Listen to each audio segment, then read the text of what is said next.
Hey, what's up? I'm in Oaxaca, Mexico. If you speak English and play tabletop games, maybe we can hang out. Anyway, I've had a crazy couple of weeks, so I thought it would be fun to do like a throwback style episode, and this is it. Welcome to this episode of the animated spellbook, Unseen Servant. Brought to you by a paid ad for Che and Peku's Patreon. Unseen Servant is a spell that creates an invisible, mindless, shapeless force that can move and interact with objects in order to do tasks as if it were an invisible human servant. Here are the examples in the spell description. It has an AC of 10 and 1 hit point, So it's in trouble if it gets attacked. but the Unseen Servant is, again, a force. It isn't a creature or an object, meaning it can't be targeted by most single-target spells. For that same reason, it doesn't count as an ally, meaning that it doesn't automatically assist rogues in sneak attack. They do specifically say that an Unseen Servant cannot attack, but if we're trying to look at the spell holistically, although it doesn't explicitly say it in the spell description, I don't think an Unseen Servant can interact directly with creatures. Meaning, while I do think it could serve food onto a plate, put books away on a bookshelf, or pour a drink into a glass, I don't think it could put food into your mouth, Shove a book into your hand without you using your own object interaction, or, and this is key, I don't think it could pour something into your mouth, namely a health potion. Oh, there's one more control on it. If you give it any command that brings it beyond 60 feet of you, then the spell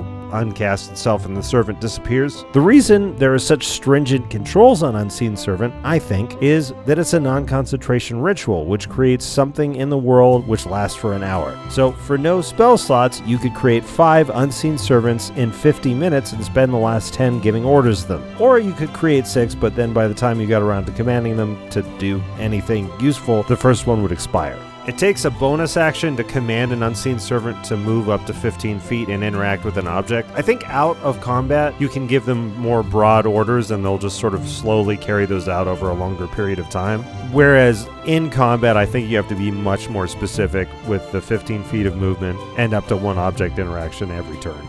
But I'm just inferring that because it doesn't explicitly say it. What, you might ask, can an Unseen Servant do? Unseen Servants can keep your Arcanum clean without you risking losing your secrets.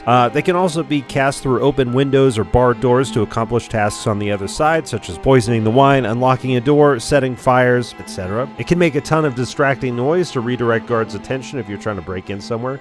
Let's talk about traps. It could open an unlocked door or chest that's possibly trapped. As for setting off pressure plates, I don't think an Unseen Servant actually has weight. So maybe it could drop something on a pressure plate if you think that that'll set it off.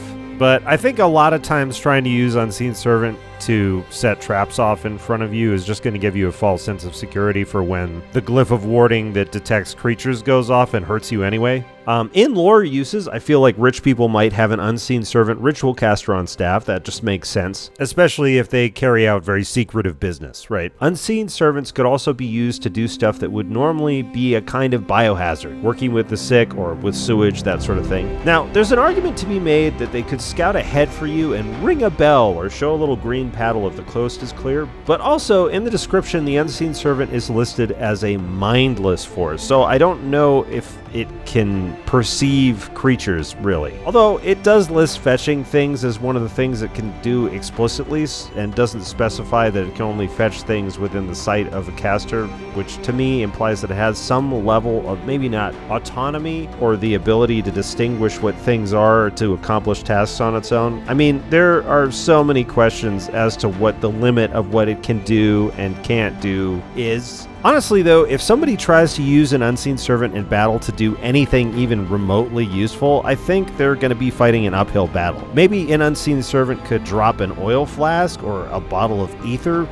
but I don't know at what point they're pushing their luck as to like the intent of the spell. I've heard people make the assertion that you could flank yourself with a bunch of Unseen Servants and that would somehow protect you from attacks, but I gotta say I'm not seeing it. That said, Jim from WebDM has mentioned an idea for spells like this where if somebody asks to do something a spell is clearly not intended to do, maybe the DM can just ask for a higher level spell slot. It's a cool spell. Thanks for watching this video, brought to you by a paid sponsorship for Che and Peku's Patreon. They're making awesome battle maps. Just look at the alternates on this map. I feel like I can't help but come up with a story as soon as I see this. They have options for animated maps, printable maps, preset of VTT maps, and even options to use their maps commercially. It's all on their Patreon. Check it out, links in the description.